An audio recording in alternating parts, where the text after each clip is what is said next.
गंगापूर तालुक्यातील कायगाव टोका ते देवगाव या राज्यमार्ग 39चे काम चालू आहे. दरम्यान वैरागड येथील वळई नदीच्या पुलाच्या कामाच्या ठिकाणी 2 एप्रिल रोजी हनुमान जयंतीच्या दिवशी एक दुर्दैवी घटना घडली असून बजरंगबलीला नारळ फोडण्यासाठी व लेकीला क्लासला सोडायला जात असताना अपघातात पित्याचा दुर्दैवी मृत्यू झाला असून हा अपघात चालकाच्या निष्काळजीपणामुळे झाला. यामुळे गावकऱ्यात तीव्र असंतोष निर्माण झाला असून जोपर्यंत ठेकेदारावर सदोष मनुष्यवधाचा गुन्हा दाखल होत नाही तोपर्यंत मृतदेह ताब्यात घेणार नाही अशी आक्रमक भूमिका नातेवाईकांनी घेतली आहे. या घटनेबाबत मिळालेल्या प्राथमिक माहितीनुसार वैरागड येथील रहिवासी भाऊसाहेब किसनराव शिजुळवय 55 वर्षे व त्यांची मुलगी शिवानी भाऊसाहेब शिजुळवय 17 वर्षे हे दोघे बापलेक सकाळी 8 वाजेच्या सुमारास हनुमान जयंती असल्याने बजरंगबलीला नारळ फोडण्यासाठी दुचाकी क्रमांक MH20 FS 6861 ने जात असताना देवगाव रोडवर वळई नदीच्या पुलाचे काम चालू असल्याने त्या ठिकाणी मिक्सर मशीन क्रमांक MH20 GB 1050 चे काम सुरू होते. सदरील मिक्सर मशीनच्या चालकाने निष्काळजीपणे कानात हेडफोन घालून मिक्सर मशीन रिव्हर्स घेत असताना बापलेकीला चिरडले. कानात हेडफोन असल्याने बापलेकीचा ओरडण्याचा आवाजही या चालकाला ऐकू आला नाही. या अपघातात भाऊसाहेब यांचा मृत्यू झाला तर शिवानीही गंभीर जखमी झाली असून तिला अधिक उपचारासाठी छत्रपती संभाजीनगर येथे हलवण्यात आले आहे.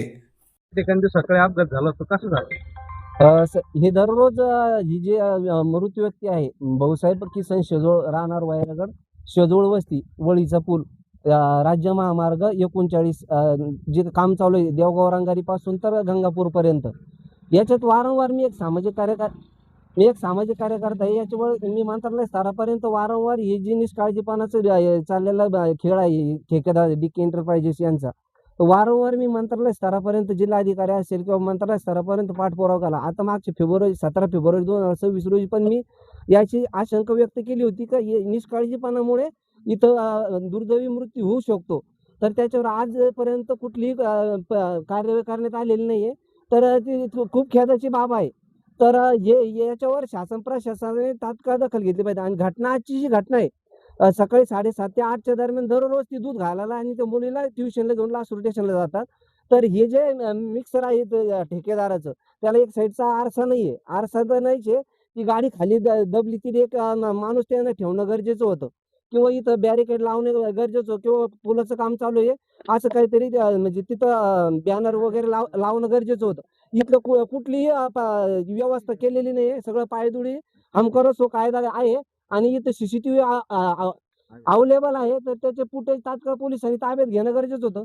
आणि घटना घडते सकाळी 7:30 वाजता आणि आता 12 वाजले पोलीस नाही ठेकेदार नाही कोणाचा तिथे पत्ता नाही. आणि चाललंय काय साधं शेतकऱ्याच्या शेतात थोडा गांजाचा नुसतं वास आला तर अख्खे मंत्रालयापासून तर गल्लीपासून दिल्लीपर्यंत त्याची चर्चा होते. आणि आमचा माणूस जीवानीशी गेलेला आहे. त्या मुलीच्या अंगावरून चाक गेलं. ट्युशनसाठी जात होते आणि आम्ही इतके दिवस निवेदन देऊन त्याचं म्हणजे सरकार जाणीवपूर्वक बळी घेत आहे. आता हा खूनच नाही तर काय. आम्ही झालं 1 वर्षापासून त्याचा पाठपुरावा करतो या रस्त्याचा. ठेकेदार कुठं गड्डे करतो तर कधी झालं देवगाव पासून तर गंगापूर पर्यंत सगळे गड्डे करून ठेवलेले. आणि एक साईडला ये जा करण्यासाठी रस्ता केलेला पाहिजे होता त्यांनी तो पण केलेला नाही. पावसाचं याचं खूप ताण होतंय. ते तर होईल समजा पण हे जीवानीशी आमचा माणूस गेला त्याचा शासनाने याची तात्काळ दखल घेऊन CCTV फुटेज ताब्यात घेऊन आणि दोषीवर तात्काळ कारवाई करून आणि संबंधितावर गुन्हे दाखल फौजदारी नाही डायरेक्ट जे वरिष्ठ कलमा असतील ते त्याच्या आधारे गुन्हे दाखल करून आणि मृत व्यक्तीच्या नातेवाईकांना साधारण 10 कोटी रुपये या ठेकेदाराकडून मदत झाली पाहिजेत असं आमच्या गावकऱ्याच्या वतीने जाहीर मागणी आहे. आणि जोपर्यंत याच्यावर पंचनामा 12-1 वाजत आलाय आज पंचनामा नाही पोलीस नाही इथं पुरावा नष्ट केला ठेकेदाराने त्याला जिम्मेदार कोण आहे? तर हे जे तात्काळ दखल घेतली पाहिजे तोपर्यंत आम्ही मृत व्यक्तीचा मृतदेह ताब्यात घेणार नाही किंवा अंत्यसंस्कार करणार नाही. आमची सर्व शेतकऱ्याच्या वतीने किंवा परिवाराच्या वतीने अशी जाहीर मागणी आहे. याची तात्काळ दखल घेऊन संदर्भ ठिकाणी स्पॉट पंचनामा करून CCTV फुटेज पोलिसांनी ताब्यात घेऊन याच्यावर तात्काळ गुन्हा दाखल करून आणि गंभीर परिस्थिती असताना पोलीस काय झोपेचं सोंग घेत आहे काय याच्यावर तात्काळ कार्यवाही करण्यात यावी अशी आमची मागणी काय समजा? ही जी घटना घडलेली आहे तर भाऊसाहेब किसन शेजोळ यांचं म्हणजे यांनी खूनच केलेला आहे इथं. वैरागड तालुका गंगापूर जिल्हा छत्रपती संभाजीनगर वळीचा पूल. तर आमची मागणी अशी आहे, ठेकेदारावर मनुष्यवधाचा गुन्हा दाखल करून आणि पीडित परिवाराला 15 कोटीची जाहीर मदत जोपर्यंत ठेकेदार किंवा जिल्हाधिकारी साहेब लेखी स्वरूपात देत नाहीत तोपर्यंत आम्ही म्हणजे मृत व्यक्तीचा अंत्यसंस्कार करणार नाही किंवा मृतदेह ताब्यात घेणार नाही. ही आमची जाहीर परिवाराच्या वतीनं मागणी आहे. गंभीर आणि जाहीर मागणी आहे. आम्ही डेड बॉडी ताब्यात घेऊन अंत्यसंस्कार किंवा काही पुढील कारवाई करणार नाही जोपर्यंत ठोस अधिकारी आश्वासन किंवा लेखी स्वरूपात देत नाही. ठेकेदार असेल किंवा जिल्हाधिकारी असेल त्यांनी तात्काळ दखल घेऊन या जाहीर निषेध करत आहे.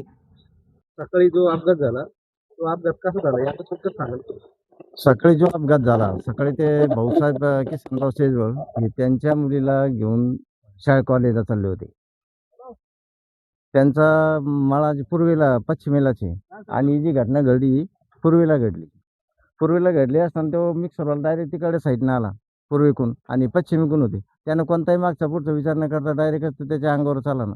त्याच्या कानामध्ये हे लावलेले होते काय इयरफोन, त्याला आवाज यायचं काम नव्हते. किती आरडे असते तरी ते जमतच नव्हतं. तो डायरेक्ट गाडी खालीच गेला आणि हे निवळ ड्रायव्हरची निष्काळजीपणा. आता याबद्दल आणि पलीकडून दक्षिण बाजूला बी हे त्यांनी शेततळ केलं, इकडून बी गड्डा, उत्तरेला बी गड्डा आणि मग ते माणसं जगतीन कशी काय?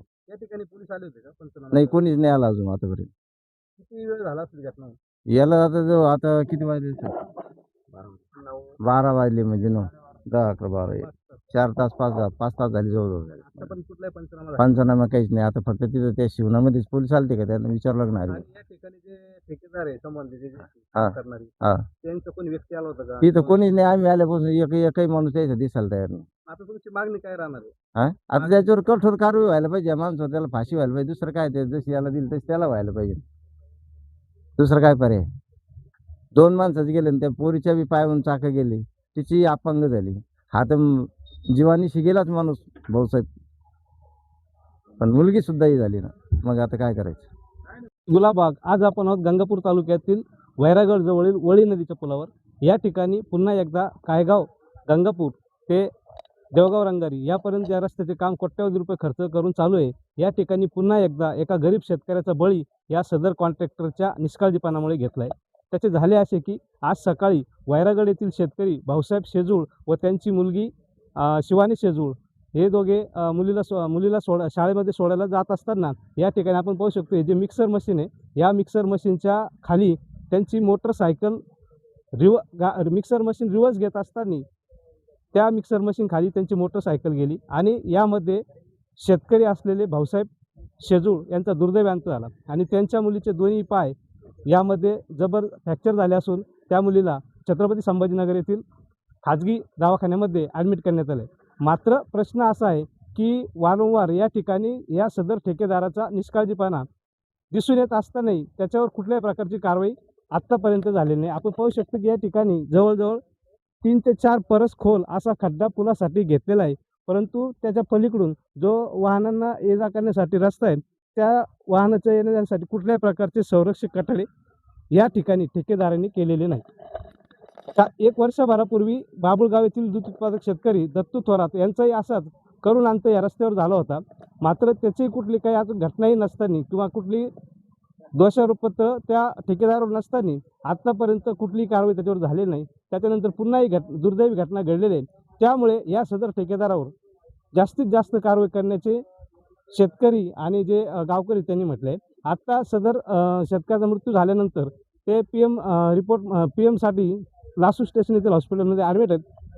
परंतु जोपर्यंत सदर ठेकेदार घटनास्थळी येत नाही आणि नातेवाईकांशी चर्चा करत नाही तोपर्यंत त्यांचा मृतदेह ताब्यात न घेण्याचा इशाराही नातेवाईकांनी दिला आहे. मी गुलाबाग, छत्रपती संभाजीनगर.